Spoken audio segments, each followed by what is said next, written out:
আজকের আলোচনা বায়ু থেকে আলোকরশ্মি N1 সমান 1 মাধ্যমে 60 ডিগ্রি কোণে আপতিত হয়েছে। উক্ত আলোকরশ্মি কাচে কত ডিগ্রি কোণে N2 সমান 1.5 মাধ্যমে প্রবেশ করবে। চিত্রে বায়ু মাধ্যমের প্রতিসরণাঙ্ক N1 সমান 1, আপতন কোণ θ1 সমান 60 ডিগ্রি।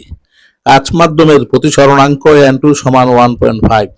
কাচ মাধ্যমে প্রতিসরণ কোণ θ2 সমান কত? আর আলোর প্রতিসরণের সূত্র অনুসারে N1 sin θ1 সমান N2 sin θ2।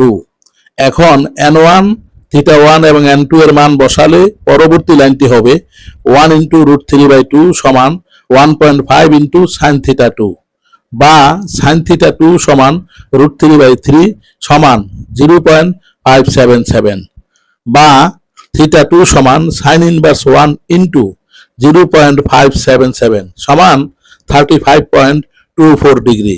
তাহলে বলা যায় কাচে প্রতিসরণ কোণ সমান 35.24 ডিগ্রি। ধন্যবাদ সকলকে।